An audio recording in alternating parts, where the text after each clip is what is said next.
And there we go, battling over the intro music. How's everyone doing tonight? Welcome to the Real Watcher stream for October 3rd, 2023. Of course, my name is Garrett. And I'm Adrian. And we are here, of course, to talk about movie news and all the wonderful things going on in the wide world of the cinematic. Hope you are all doing fantastic this evening. But before we dive into any news stories or anything, Adrian, how the hell you been over the last week? Good. Super busy, but getting through it, learning a lot at work. So good. Overall, feeling real positive. Awesome. Glad to hear it. How about yourself? It's been a little busy in my world too. Kind of work's been some shenanigans going on, but nothing that can't be handled. And just enjoying time off and getting ready for some pretty big stuff coming up this month. So, hey, you got to do what you got to do. But how is everyone else out there doing? Hello, Mr. Kevin, co-host of Movie Club here on the channel. How are you doing tonight? Alrighty. Well, we got a lot of stories to get through today, so maybe it's time we jump into them. And the first story of the day, we have the Screen Actors Guild has resumed talks with the AMPTP. We had word that there were talks resuming on Monday this week, which was yesterday. But it doesn't seem like there's any progress made, nothing really to stand out. Any kind of press releases or statements that were made were issued the day of, kind of before the talks began. So we don't know really if any headway was made. They would have announced a deal if a deal had been made, but at least they're resuming negotiations. Haven't heard that it went horribly or anything like that. So hopefully there's a light at the end of this tunnel. Yeah, I think just resuming talks in general is a good sign. So I think just progress in general is good. Yeah, and the fact that we already got a WGA deal, like we talked about last week, is already huge news. Yeah. So hopefully that'll help it go along a little faster. Definitely, yeah. And in sad news, Michael Gambon has passed away. Probably every single person here knows them as the person that played Dumbledore in 2 and Beyond for the Harry Potter films. 3 and Beyond, yeah. 3 and Beyond, yeah. So very sad. I think that marks like the 4th person from the series that was like a major player that has passed now. So sad news. Yeah, and it's very unfortunate. Michael Gambon, for also those of us who are Top Gear fans, Michael Gambon was a huge mention on that show all the time. Gambon Corner or whatever was always a name. So very sad to see that happen. What is also sad to see happen is that Netflix will be increasing prices of their streaming service that are set to go into effect after the actors' strike ends.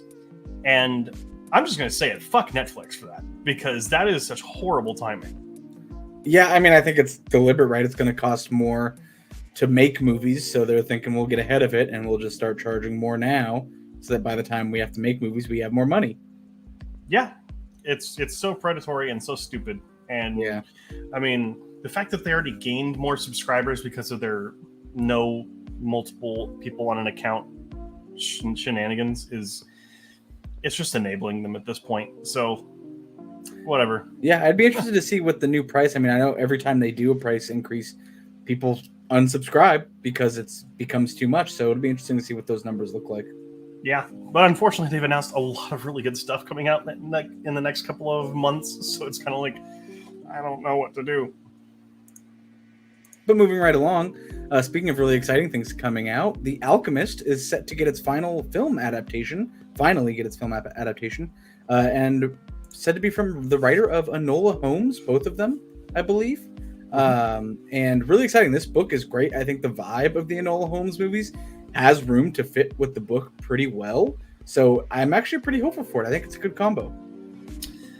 Yeah, I haven't seen either of the Enola Holmes projects, but I've been waiting for an adaptation of The Alchemist for quite a while. I think it's a very good book and it deserves a good movie. I just hope they don't go the same route as The Giver and make it like a teenage drama film. Yeah. But I think we're past that phase. We're past the Twilight era. So hopefully we don't get anything like that. But moving right along, we are getting a Lego Jurassic Park 22-minute short that will be releasing on Peacock this month. That will be October 12th.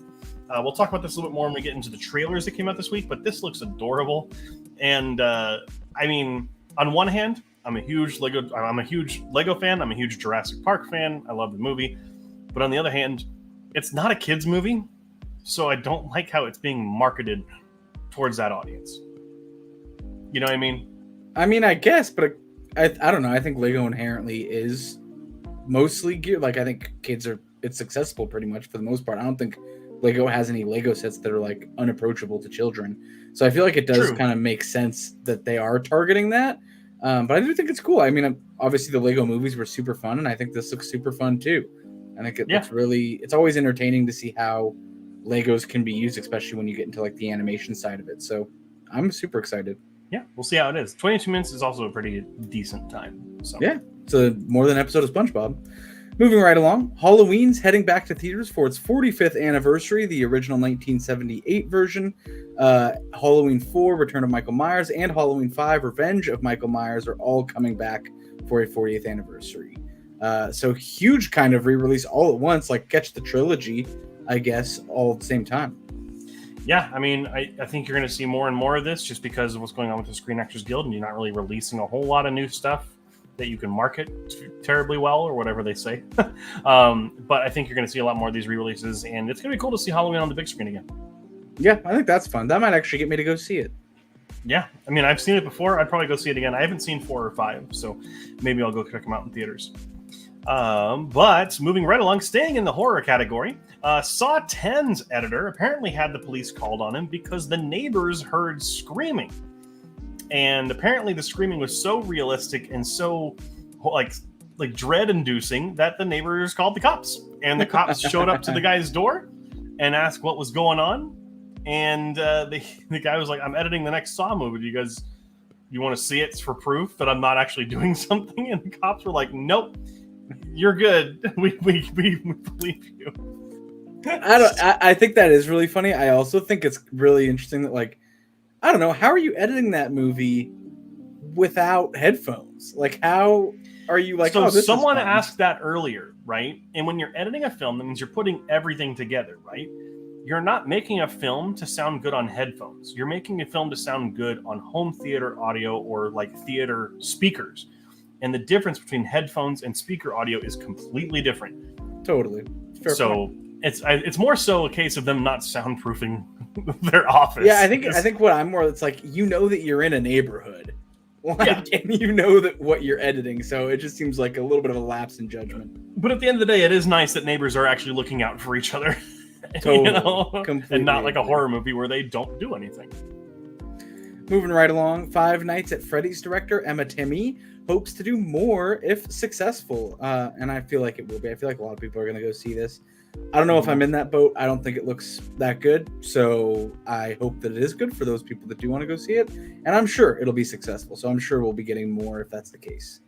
Yeah, I think, I don't know if it's necessarily going to be successful critically. I think it'll be successful box office-wise and with the fans, and I think that, Five Nights at Freddy's has such a devoted fan base that I think it'll probably make a lot of money, and so we'll see sequels. So, I mean, if it keeps getting people work, then that's what's important. But speaking of Blumhouse, Blumhouse is wanting to revive Friday the 13th next as their next kind of franchise revival. They did the recent Halloween trilogy. They're working with The Exorcist now, and they're now going to be looking towards doing Friday the 13th, which, I mean, Blumhouse hasn't really done anything bad with these existing franchises. I think they've kind of rejuvenated them. So, I mean, we'll have to wait and see when Exorcist comes out, but yeah, I don't know. We'll see how that is. I mean, I've been on record saying this before. Like, I just am kind of tired of let's redo what was successful 20, 30 years ago. I think there's a huge argument for, like, why can't we come up with new, original, scary things anymore? And I feel like this just kind of feeds into that. Like, I don't know. I'm not that interested in seeing a new Friday the 13th. Of course, I'd have to wait and see how that pans out. But, like, on initial, if someone were to tell me that, I'd be kind of like, okay, like, I feel like we've had a ton already. So I don't know. I'm a bit more hesitant when it comes to these, like, reboots and re-releases and stuff like that. Sure. Yeah, I think there's always something to be said too, of like an 80s franchise or 70s franchise being redone in a modern context. There is some interesting things to be done there. but I guess I'm kind of on the fence. Well, it's one of the things we'll have to wait and see what happens. Yeah, I think when it I comes hope up. they take notes from like the Invisible Man, like super well done retelling of a story, but Yeah. basically Which that was Blumhouse. but it completely changed the story, right? Like they didn't Mhm. really keep any through points except the Invisible Man. Mhm. And I hope that they kind of do that. Like I don't really need to see the nostalgia stuff come through for Friday the 13th. I'd want to see it be a completely original take on the Yeah. story. So fingers crossed.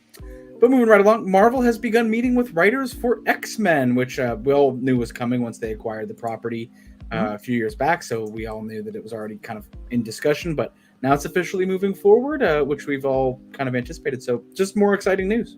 Yeah, I think they really spent the strike looking for who they wanted to speak with, and then have started approaching the people who they want to. So now that the strike's over, they can actually have those talks. Yeah. So, which is kind of nice. Speaking of things that maybe shouldn't happen, a movie on the Titan submersible disaster is in development, and it's promising to honor the victims. I don't know how much of a level they have to sink to make a movie like this, but I find it rich that they want to make a movie like that. Did you can show your notepad that you wrote that down on? I don't have any notepad near me. I mean, the Google Notepad's different. No, I'm just kidding. No, yeah, this is super interesting. I don't really. It was obviously like a tragedy, and don't get me wrong, I just don't. I feel like a movie's kind of like capitalizing on tragedy to an extent. Like it seems kind of odd to me. Yeah, I think maybe it depends on when it comes out. If it's just in development, like they're not actually making it right now, that's a little bit different. I think they should point out the stupidity of the founder of that company, and I think it should be. If anything, I would do it as a documentary, expose how bad that company is, and then go from there. Agreed. That's what I was going to say. Completely. In other movies that may not be so good or the best you've ever seen, all of the Air Bud films are heading to Disney Plus this month. So if you find yourself having an itch that you need to scratch, got some fleas, then this is your binge time. You're gonna have all of them ready to go, and you can watch a high school basketball team be completely ignorant of all the rules and let a dog play. So very, very fun. Can you imagine the parents of the kids that lost that game on the ride home when they lost to a dog? I can just imagine the dad leaning over. We got to put a pause on your career here, son. Yeah, I never watched these movies as a kid, but it'll be interesting to watch them as an adult. You didn't watch Air Bud? No, I played some sports when I was a kid, but I was never interested in sports movies. Like when I was like the prime age for this kind of movie, like 9, 10, whatever, maybe a little bit younger, I was already obsessed with Star Wars. That's all I was watching when I was that young. Fair enough. So, speaking of nothing in particular, Disney actually, Disney Animation's boss, I believe Jennifer Lee is her name, is planning on pitching an animated Tron film, which this is awesome. Yeah, because I've heard that I haven't watched it yet. I was actually planning on watching it this week. There is a show called Tron Uprising that was a Disney XD show, and is on Disney Plus now, and is actually widely considered by a lot of animators to be one of the best animated shows that Disney's done of like the modern era. Oh, nice! And it's just like a properly good show, like up with Avatar good. Like, and I'm like, wow, okay, maybe I'll have to check that out. But if they can do something similar and do a really unique art style, I'm trying to think like have you seen Love, Death, and Robots? Yeah. There's that short Zima Blue. I don't know the name. Where there's the painter that has the blue square that he puts on every image, and he's like the pool. That style in Tron would be really, really cool. Yeah, hand drawn really too. Yeah. Hand drawn. Sliding to the next topic, Disney's live-action Bambi movie that's in the works will update the story to be more relatable to kids. No extreme details on what all that entails, but I'd imagine just changing some of the key story points to be probably less scarring and less traumatic for children. So we'll see. Yeah, I have yet to see what they actually mean by this. If it's going to be things that go on more during the actual story. Because, I mean, to be fair, Bambi is one of those films that I didn't really like much as a kid. And I watched it for the I'll rank all the Disney movies that we did a couple months ago, or maybe a year ago, and really enjoyed it as an adult. But I definitely think it's not one that I think kids find very interesting, just because it is a little slow.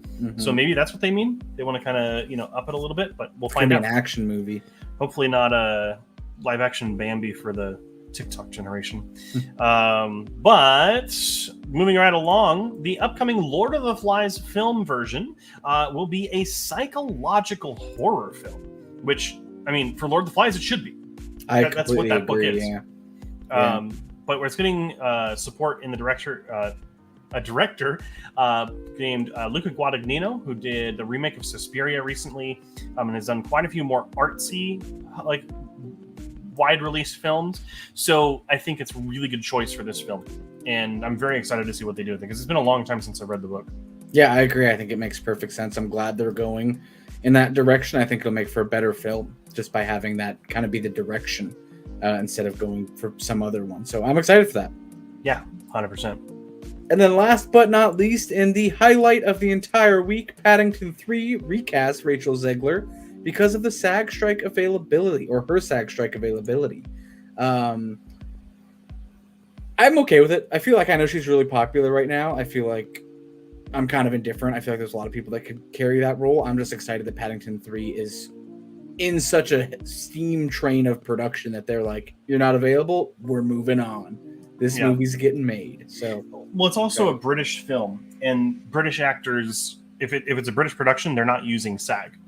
So that's most likely what's happening here, is because they wanted to use her and now they can't. Maybe that's why. I think also Pedro Pascal was supposedly in this movie, from what I remember hearing. I don't know if that's still going to work out anymore, but we didn't get a story about it this week, so it didn't show up. Yeah. So, but still looking forward to Paddington 3. Paddington 1 and 2 are phenomenal films. But we have quite a few comments that have come in since then. Our friend Kevin, is Netflix worth it anymore? Yes and no, I would say. It depends on what you're watching. Would you agree?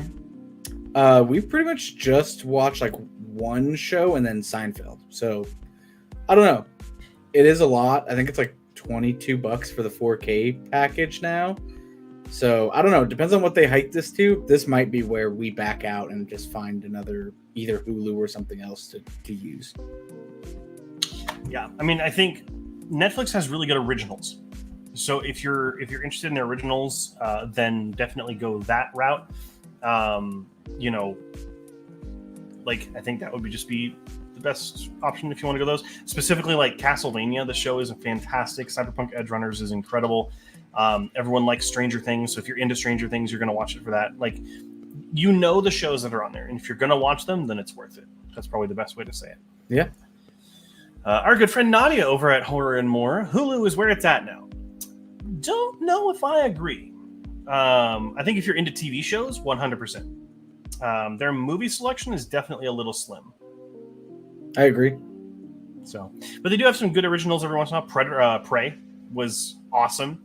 And then No One Will Save You, a little bit controversial depending on who you ask, but a lot of people seem to have at least enjoyed it. I don't know. It's definitely the weakest of my hierarchy of the streaming platforms, but I look at it through movies. So, Kevin, Adrian wants to. Wow, I can't speak. Kevin wants to know how Creator was. I didn't see it. So well, then there you go. There you go. And correcting his own name. When is it going back to theaters? Good stuff about Halloween. There was no date as far as I know. Let me double check. Let me see here.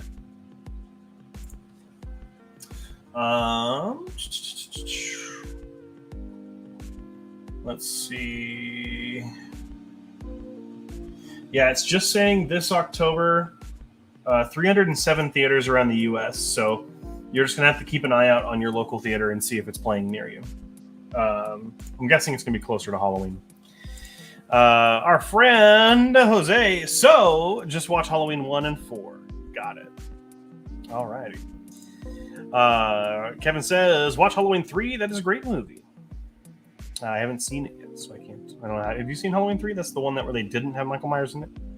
Never seen a single Halloween film except the first new Jamie Lee Curtis one. Oh, okay. Jose agrees that part 5 is just bad. All right. Nadia, the submersible happened 3 months ago. Let that sink in. Yeah. There's no sink at my door. Pressure's mounting. The pressure is mounting. It's okay. Just push the only button in the whole thing, and it should be fine. You push the button on probably the broken Logitech gaming controller. Kevin says, I don't remember the middle Halloween movies except H2O, but Halloween 1, 2, 3, and H2O and the new trilogy are really good. Cassidy says, bets that Bambi is gay.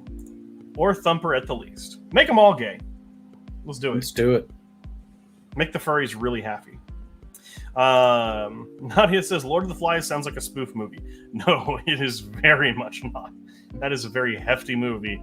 Don't want to spoil it, because if you haven't read it, it's really worth it. It's also a short book, too. Jose says, 1 is great, 2 is good, 3 is good for different reasons, 4 is good, 5 is bad, 6 is weird bad, 7 is good, 8 didn't happen, and I'm not a fan of Rob's versions. Have not seen the new trilogy. Thank you for sharing. I've heard these arguments from Jose before, so I can guarantee. Jose is asking if you've read the book or seen the movie. It's interesting for its premise. That's what we just said. Kevin says the new trilogy is really good. Yeah, it goes good, bad, in my opinion. Nadia says nope. Cassie says Netflix holding me down with Seinfeld. I feel like that's what it was for a lot of people with The Office as well, and now people have Peacock subscriptions just so they can watch it. Nadia says that's what I meant for TV shows. Yeah, for movies, no. TV shows, Hulu, probably the top one, depending on what you're watching. Again, I mean, depends. Yeah.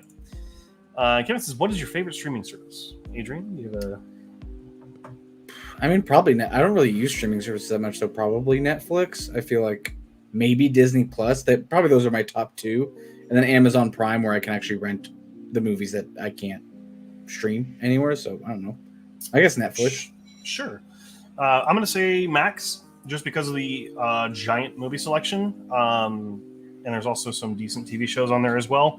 I would also throw out the Criterion channel, but I'm not a fan of the way they cycle out movies. Like, you have a month to watch them before they're gone. So it's like, I feel like I have to schedule things. But they don't just have their full catalog? There are some that stay on there permanently, but there are like rotating collections. So like right now they have the 1970s car chase films, and you have a month to watch those 12 or 14 curated movies before they disappear for the month, and they may go back to Netflix or back to Max or whatever. And then like they have one for AI right now, so they have like AI, artificial intelligence, Ghost in the Shell. They had Her on there, so like they do collections, which is a really cool concept, and I like the curated aspect of it, but not that I have to like schedule it out is the annoying part. But awesome, thanks for all the comments, everyone. We can go ahead and move right along into the stuff that's going to be coming out as far as trailers go. We had quite a few trailers that came out this week. And Adrian, what stood out to you? Yeah, I think Argyle looks interesting. Wish, I think, actually looks like a reasonable kind of return. I mean, it's a bit of a departure, but I feel like the story is more in line with what I would expect from a Disney kind of animated film. So I'm a little more excited for that one. Silent Night looks like a John Wick or The Raid kind of movie, which is super exciting. But I think just based off books I've read, I'm really excited that All the Light We Cannot See is getting a film adaptation. And I thought the trailer was super well done, and it just makes me really excited for the actual movie. So that is my choice. Sure, yeah.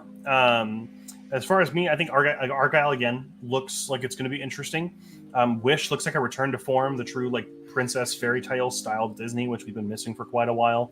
But the art style looks awesome. Yeah. Like 2D backgrounds with 3D characters is inspired. And then Silent Night's probably my trailer of the week. I think it looks fantastic, and it's going to be a dialogue-free action movie from John Woo. So I am all here for it. Lego Jurassic Park looks like it's going to be pretty fun. And then Leave the World Behind looks at least interesting. Yeah, I think it's got it's got that there. I just wish I had Netflix still. So, but that is it for the trailers that came out this week. Jose, interesting. With all the VPN ads, can that bypass the monthly limit for that streaming service if you're in a different country? That depends if different countries have different curated lists. I think he misunderstood what you're saying. He's saying that you can only watch a certain amount a month. Like they limit you in how many you can view. Oh no, you can watch as many movies as you want. Sorry, I don't know if that was clear. It's just like they have like when like streaming services add movies at the first of every month and they take them away at the last day of the month.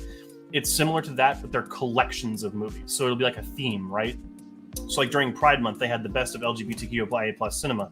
They had a collection for that. And then for like Black History Month, they did something with Black filmmakers. And then like they have like Halloween ones right now. There's like 90s horror, which is the big one right now. And they're going to be putting on like Bram Stoker's Dracula and a bunch of these like lesser known 90s horror films. So but you can watch as many as you want. It's just the actual selection is limited. Yeah, I'm sorry if that didn't come across in what I was saying.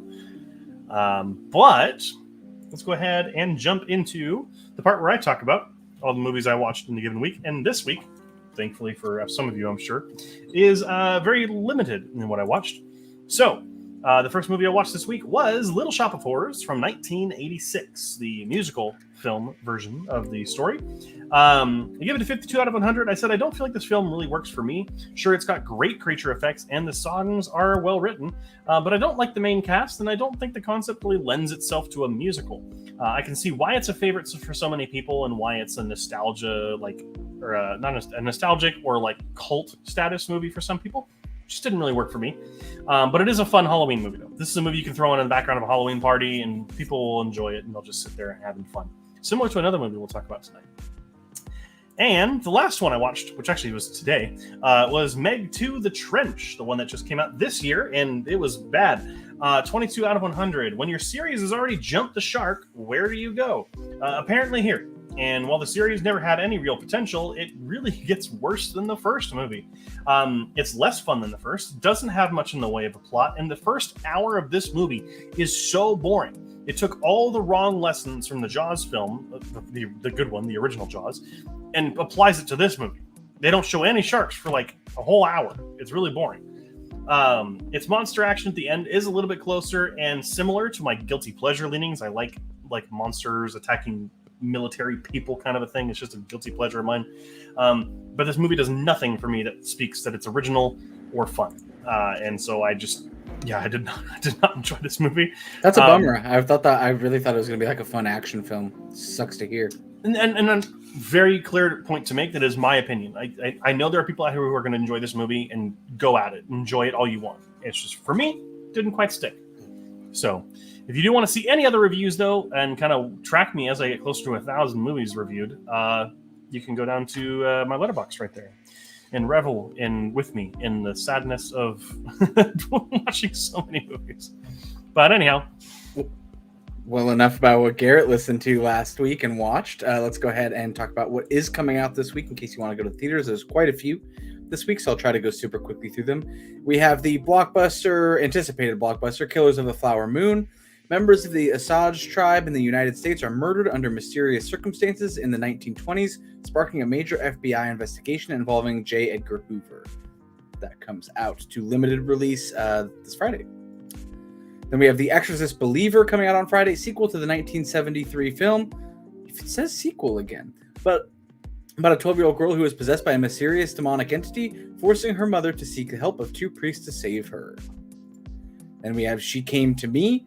A composer who suffers writer's block rediscovers his passion after an adventurous one-night stand. This one, I said a little bit ago, was one of my favorite trailers. I think it just looks like a super fun movie with Peter Dinklage in it. Then we have The Marsh King's Daughter coming out on Friday. A woman seeks revenge against the man who kidnapped her mother. And for all of you Daisy Ridley fans, this movie's for you because she's in it. Then we have Hocus Pocus, the 30th anniversary re-release coming out. A curious youngster moves to Salem, where he struggles to fit in before awakening a trio of diabolical witches that were executed in the 17th century. So if you want to see that on big screen again, this is your chance this weekend. It is kind of like a rolling release. I think it kind of premiered a little bit, but this is the big quote release to limited release, 2,500 locations. So might be playing near you.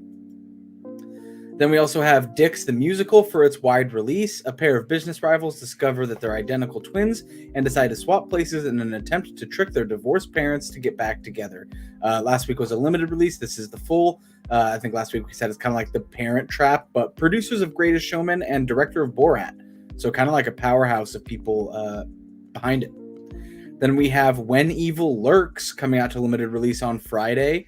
This is an IFC film. It just kind of looks like one of those trippy, scary movies. There's not a description here for it, and I didn't see anything for it, but it looks like it's going to be pretty good. The poster looks amazing. Then we have Some Other Woman. A woman whisked away to a tropical island for her husband's work. Later, she encounters a strange woman who takes her life, where the reality begins to unravel. This one seems really interesting. The quote is, "Live your best life or someone else will." And seems really interesting. Comes out on Friday to limited release. Then we have American-ish. In Jackson Heights, Queens, career-driven sisters Marion and Sam and their newly immigrated cousin Amira must navigate the constant and sometimes conflicting demands of romance, culture, work, and family. We have Country of Blind, my top pick that I really want to see. An expert mountain climber falls into a strange and isolated society of non-seeing people. Claimed to have been in existence for 15 generations and cut off from the rest of the world, he quickly decides that in the country of the blind, the one-eyed man is king. He fails in his efforts and gets trapped instead, adapted from an original H.G. Wells story of the same name. This one looks super interesting. Then we have Mercy Road. It tells the story of a flawed everyman who commits a crime. He soon learns how far he is willing to go to save his children. And then last but not least, we have Miranda's Victim. Based on true events in 1963, after Trish Ware is kidnapped and sexually assaulted, her assailant is caught and tried. But after confessing without legal representation, he is granted a retrial. It triggers a legal proceeding that forever changes the nation's justice system. This one comes out on Friday to limited release as well. Huge selection, a couple of really interesting ones coming out, a couple of under-the-radar ones coming out this week, as well as some huge blockbusters. Like, I feel like this weekend's going to have a little bit of everything. If you want to check something out, it's all there. It's absolutely correct. And I think, there's definitely an error in the Exorcist's. It's just a remake, or like a reboot of the franchise. Yeah, but it's a completely wrong description of the movie, which is really interesting. It says it's a sequel, which is true, but it's not one girl being helped by two priests. It's if you want, I can read the Sure. IMDb description. Just so it's accurate. It says, when two girls disappear into the woods and return 3 days later with no memory of what happened to them, the father of one girl seeks out Chris McNeil, who's been forever altered by what happened to her daughter 50 years ago. There you go. Yeah. So it has the original mother from The Exorcist in it. So it looks like it's going to be pretty interesting. Can't wait to go see this weekend. We have a comment from our good friend Wet Pajama. Do you guys have a favorite old horror movie? I think mine is Sleepaway Camp. I think we all watched that together, Joe. I think we were all shown that movie at the same time. Old school movie, I think would probably be. Oh, what is that called? It'd be interesting to see what do you mean by old? Because I feel like that means different things for different people. If you wouldn't mind elaborating on that, like before a certain year, from a certain decade. But do you have an answer, Adrian? Looks like you were going to. Oh, do I have an answer? Not really. I feel like I didn't really watch classic horror that much. I think I said like my favorite, I don't know, like cult horror film was The House October Built.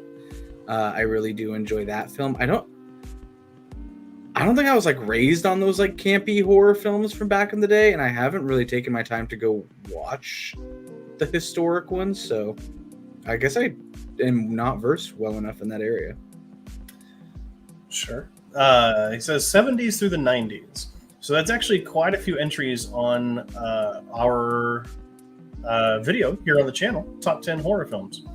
So you can check that out for some answers from me. Does that include like like Friday the 13th? Is that era? Yeah. Then I would probably say Last House on the Left is probably one of my favorite old school like psycho thriller kind of movies. Yeah, I guess that'll be my answer.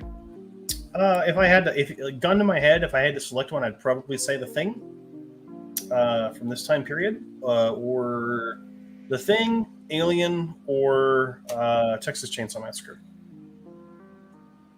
I guess I don't know why the fact that he said Sleepaway Camp, that's like a super campy movie, and that's the only thing my brain can think of is like those like chasing the final girl through the field, like Scream, like doing the whole thing. But I guess like if aliens in that time frame and stuff. I mean, there's other horror films that I really enjoy, but they're more, I don't know, I guess they're just more like well known, like The Ring and things like that. So sure. Yeah. Alrighty, and that is going to bring us to the next section where we're talking about what came out last weekend. And man, did we have a surprising weekend at the box office here. First off, Paw Patrol, the Mighty movie, came in first, beating out Saw 10 and The Creator to get $22.8 million in its opening weekend. Saw 10 coming in second place with 18.3 million smackaroos. The Creator, unfortunately, coming in at third place, getting $14.1 million. What's with the face, Adrian? Oh, the music just changed early because I did that, and I had to put it back. Hanging in fourth place, we have The Nun 2 with $4.8 million. And in fifth place, The Blind with $4.4 million in its first weekend, I believe. I think no surprise that Paw Patrol beats out every single film in the entire gauntlet here. No, I'm just kidding. Huge surprise. I mean, I guess that shows that there's a lot of fans for that, and parents have kids. Which a lot of them maybe, I don't know. I was honestly expecting Saw 10 to win the weekend because there was a lot of good reviews coming out about it as right before it came out, and I mean, technically, it still did pretty well. So again, horror is having a great year. Horror is kind of experiencing a comeback at the box office, which is fantastic. Jose says Paw Patrol is huge. I am not surprised. Oh, we got a fan in the audience. All right.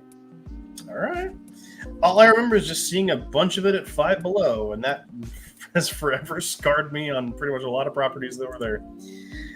Kevin says, "You're back, okay, Garrett." I never left. You're gonna have to elaborate on that. I'm sorry. I don't. I mean, I'm glad you're happy. Jose says, "I have two nephews." Oh, that makes sense. Younger audiences, 100% being attracted to the Paw Patrol brand. Alrighty. Well, you've heard the music change, and that means it is time to get in those movie submissions. Get those in to be put into the Wheel of Fate. And Adrian will get your submissions inputted. Excuse me. But let's go ahead and talk about the 3 movies that were selected last week for me to watch. Give you those reviews real quick while we're getting in your submissions. The first one that was submitted was The Switch from 2010. I gave it a 51 out of 100. The Switch certainly has a unique premise for a rom-com, which is where it earned some points for me. But it feels entirely formulaic somehow, even though it's a unique premise. We know what's going to happen from the moment we start the film. The cast is good, but I never felt like there was a truly funny moment in the film. Like, nothing was like out loud laughing funny. And it didn't really do anything to stand out from the pack of other romantic comedies. It was just kind of meh. It's not one of the ones that kind of fits into a mold, like the Katherine Heigl style, 13 going on 30, like those kind of rom-coms that kind of all just manufactured. This one actually felt like it had some care behind it, but it just was kind of meh. Didn't quite land for me. And it's not that I don't like rom-coms. I do. I love The Proposal.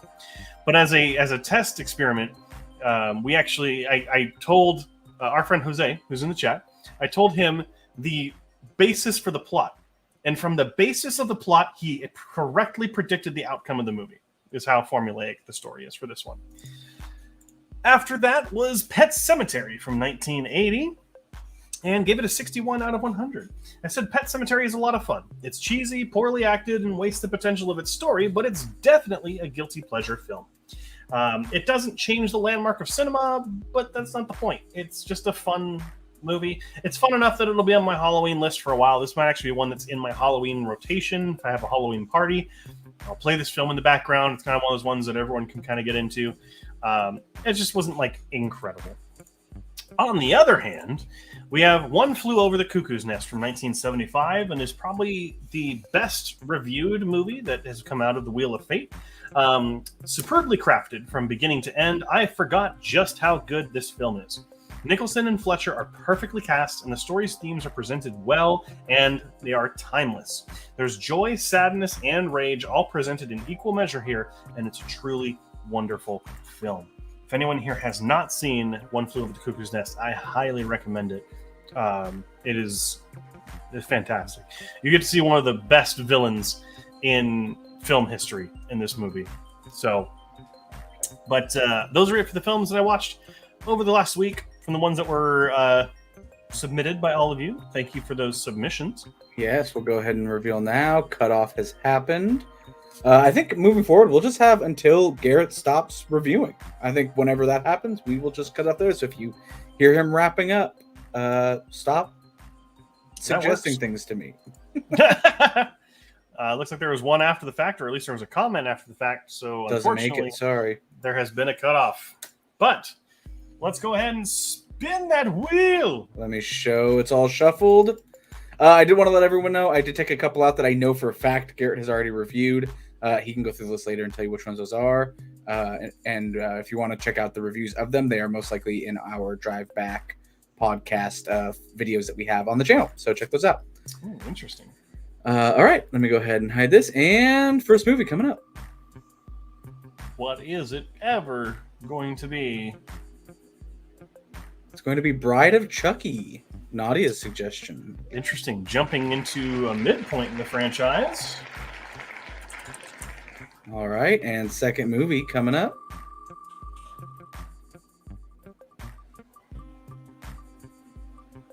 Finally, Danelle gets Age of Adeline. Would you like a third one, Garrett? Sure, why not? We'll do a third one. House of Darkness. I haven't heard of House of Darkness. Pick the list this week. Alrighty. Well, let's go ahead and jump into these comments here. We need Coco Melon the musical on ice. I think we're good without it. Oh, you're leaned back way in your chair. Oh, okay. I see what you're saying. Malignant, Bride of Chucky, House of Darkness, Lights Out, Halloween 3, Misery. Secret Life of Walter Mitty was reviewed on the podcast. I think that's one of your favorite movies, right, Adrian? Yeah, definitely. That was actually one of our most lengthy discussions that we ever had about life in general was on that episode. Yeah. Whiplash was reviewed on the podcast as well. Great film. Adrian, delete the proposal. Why? Because I said I like that movie? Is that why? I did want to give Cass a quick shout out. I did figure this week's out is Justin Long films. But she didn't include Barbarian. I have seen Barbarian, so I yeah, but she didn't include it in her. Matt Waltz, hey, better late than never. Glad to see you. Welcome back to the show. Yes, Danelle gets an extra round of applause. The hard work is paid off, and all good to go. It is a girls' winter night indeed. Cassidy, Danelle, and Nadia all getting wins. There we go. I knew Garrett had seen Barbara. Okay, sure. Danelle and Nadia getting in on it. Alrighty. So, those are the Wheel of Fate movies this week. Bride of Chucky, Age of Adeline, and House of Darkness. I'll actually probably end up, which not maybe Nadia can answer this. Which film in the series is Bride of Chucky? Is it it's the fourth one. Okay. Cool. Maybe I'll check out the other ones as well this week in my free time. But that's going to bring us to the end of the main portion of the show. So until we get in, yes, fourth installment. All right, cool. Both Kevin and Nadia, thank you for helping me out on that. Chucky and Tiff make a baby. Well, that's going to be fun to watch. I mean, hey, if it's they, there was already doll sex in Team America World Police, so I mean, hopefully nothing is going to scar me for life on that. But yeah, awesome. Thanks for those suggestions. But before we close the show out, Adrian, what have you been watching this week? And while we're talking about these, if you have any comments, concerns, questions, criticisms, or anything you want to make fun of me for, I don't know, go ahead and put them in the chat on the right. Yeah. Go ahead. I thought that was Seed of Chucky. Okay, he's talking about the Chucky and Tiff making a baby. I did get a chance to watch the movies. I watched Elemental, the Disney Pixar film that you watched just a bit ago. It's now on Disney Plus. I really enjoyed it. I thought it was super fun and super heartwarming. Definitely a streamable movie, so it makes sense that it didn't draw the theater crowd, but really good nonetheless. Definitely check that out. Also got a chance to watch the Korean film Decision to Leave, which was really, really interesting and kind of like a mind warp film, like a detective-y kind of film. Still playing Children of Morta, my kind of Dark Souls-esque game that I've been playing for a bit. A lot of content, surprisingly. The game just keeps going. And then I did finish the second book of the Annihilation trilogy, the Southern Research trilogy, and I'm now in the third book, Acceptance, so finished Authority. Now I'm reading Acceptance.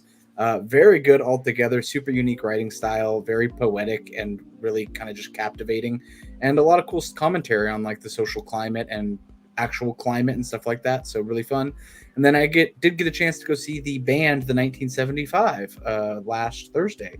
So that was really fun. Their live performance is really artistic and really good.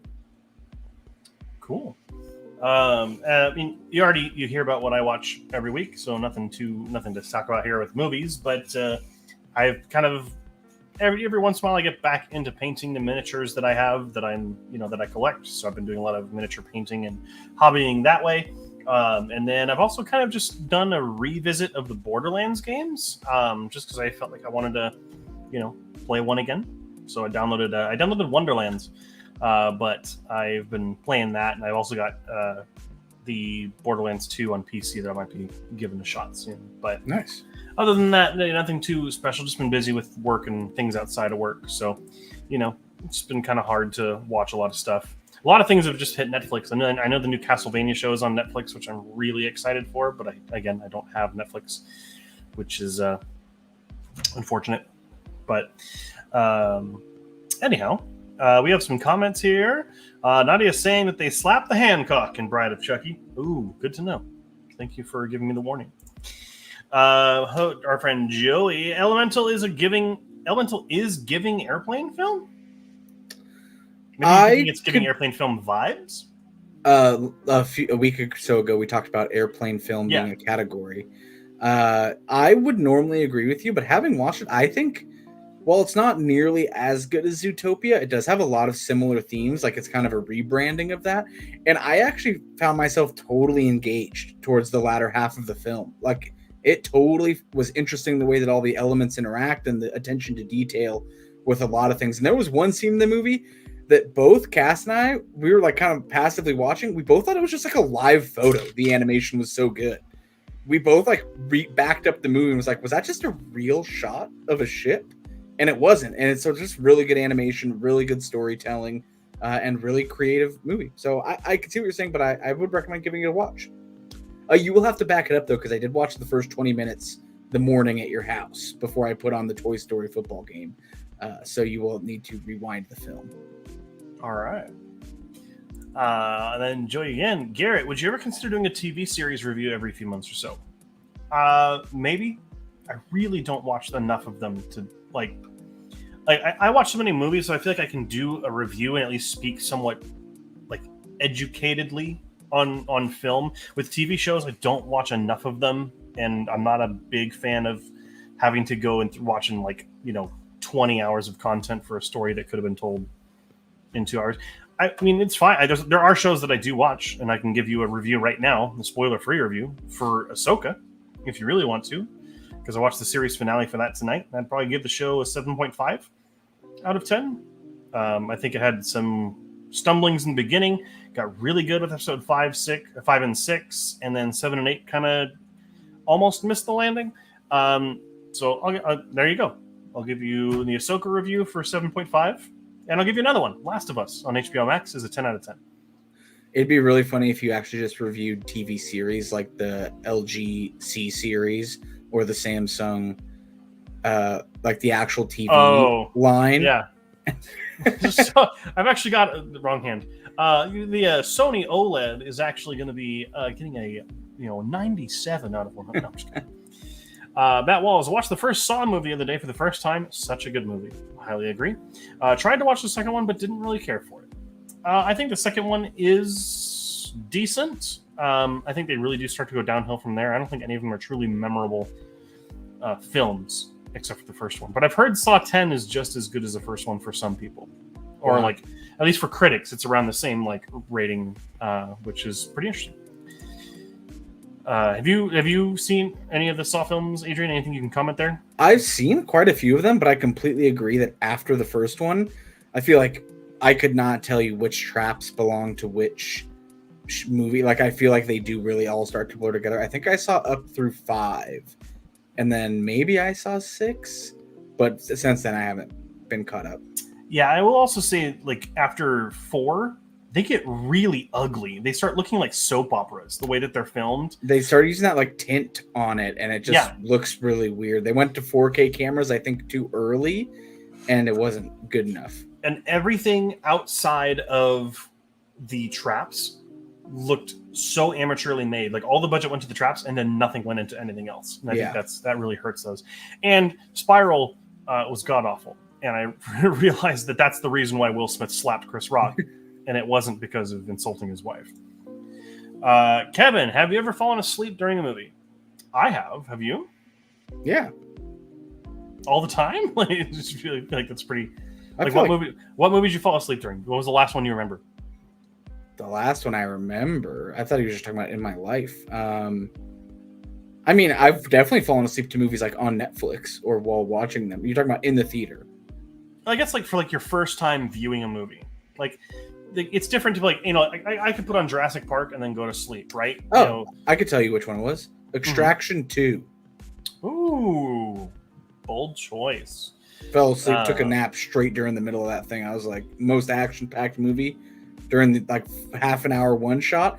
And I think that's where I realized that while one shots are impressive, they're also mentally tiring because not only does the movie not take a break, your brain doesn't get to take a break and look at anything else except solid action. And I went to sleep. Sure. There's only one movie I can never remember falling asleep during a first viewing. And that was in the theater, actually. And it was an animated film called The Tale of Despero. And it was when I was like 15. So fair. Hated that at the time.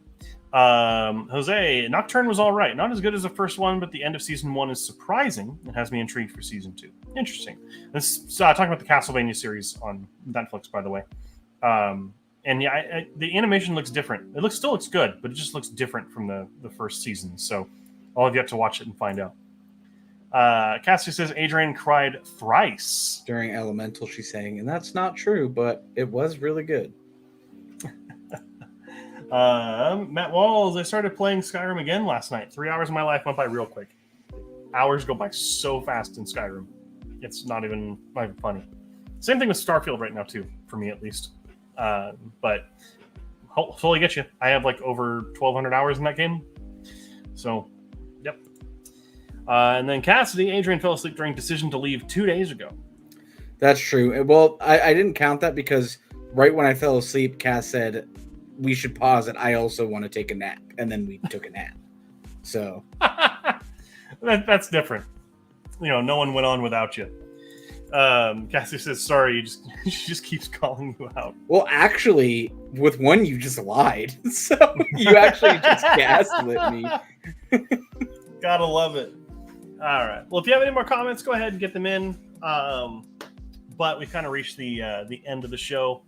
I have, if no one else out here, no one's really said anything, but I've got a video to share with the class, as we've been doing so at the end.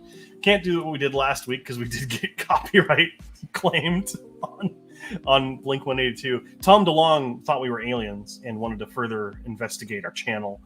luckily he did personally call us and tell us that he was going to copyright strike us, so we did get a little bit of a meet and greet out of it. Yeah, exactly. Yeah. But I do have a video if everyone in the class would like to check it out. I don't know why I keep saying class, but I'd like to preface for the entire group here that I have not seen what he's about to show. This is a surprise for me as well. I know Kevin has, because we watched it together. But this is really interesting. We'll just say that. Make sure your audio is unmuted. Yes. Alrighty. Should be good to go. Oh, I've seen this. You have? Yeah. Well, our class hasn't. Class is in session, so here we go. Are you ready for best pizza of life? Bring friends down to Pepperoni Hug Spot. Our chefs make pizza with heart and special touch. Cheese, pepperoni, vegetable, and more secret things. Need delivery? Pizzas come fast. Knock knock, who's there? Pizza magic. Eat Pepperoni Hug Spot pizza. Your tummy say thank you. Your mouth say, Pepperoni Hug Spot. It's like family, but with more cheese. So good. It's so incredible. All these AI commercials are just ridiculous, and they're some of my favorite things on the planet. I don't know why people are so concerned for AI taking over, because that's what it does. I just love the last line. It's like family, but with more cheese. That's what I always say. That's what I call my pizzas. That says no. I hate this video. It's so good though. This is what in the distorted face. What's that? That is what AI apparently thinks is a pizza commercial. Pretty close in terms of cadence though. Like it got 90% there. But the 10% it misses is like actually 50%. Like people chewing a plate is not gonna be good. AI. Exactly. It's not taking anyone's jobs. Calm down. It's so janky. It's funny. But anyhow, if anyone has anything else they want to share, any comments, concerns, questions, criticisms, go ahead and get those in. But Adrian, until then, where can people find us online if they don't follow us already? Yeah, Reel Watchers, REEL, as in a film reel, WATCHERS, on Instagram if you want to send us a message. If you're watching us here on YouTube, make sure to like, subscribe, and follow. We go live every Tuesday. We also have our additional show, Reel Watchers Movie Club, with Garrett and our other co-host Kevin, that comes out every Friday. And then Garrett also does a lot of video essays that he works really hard on, and one of them just reached 1,300 views. His 150 films that make him love film is our by far best performing video, and climbed like 200 views in one day. So it seems to be picking up some traction. It's been 600 views in like a week. It's been nuts. Yeah. So thank you guys for supporting the channel. And on Twitch, if you're watching us, make sure to give us your free follow. We really appreciate that. And again, we go live every Tuesday. So if you want to catch up on any movie news, this can be your one-stop shop, and do that. That's absolutely correct. And we also do have our weekly movie club show that releases on Fridays. This coming week, last week, we had Princess Mononoke, which was a lot of fun to talk about. And this week, we actually, for the first time, had a film that neither Kevin nor I had seen, and that is Children of Men. So that comes out this Friday, and make sure you watch it so you can check out what we're watching the week after. Spoiler alert, we've already talked about the movie this week, or something's related to it. And that'll come out when it comes out. But that's about it for the show today. Cassie says, "Holy heck, congrats, G." Hey, it's the channel. We're doing good. So thank you. We're Mom and hit 1,300. Anyhow, but doesn't look like there's a whole lot of other comments coming in, so we'll go ahead and shut it off for the night. So thank you so much for joining us. We'll be live next week at the same time, same place, 7 p.m. Pacific Standard Time. Make sure you join us right at the beginning so you get some more of those news stories for the week. We have another comment from Matt here. Yeah, Princess Mononoke was my first Studio Ghibli movie I watched. And that is Wow. probably a very good place to start. Actually, in the video, when I was talking with Kevin, I told him that, if someone's asking for like their first anime movie to watch, I'm no longer going to say Spirited Away. I'm going to say Princess Mononoke. I think Yeah. Spirited Away is a better film, but I think that Princess Mononoke is more grounded enough to get more people into it. Very interesting. But anyhow, thank you so much for watching the stream. Again, we'll be live same place, same time next week, 7 p.m. Pacific Standard Time. And until then, keep your eyes on the screen. See you next time.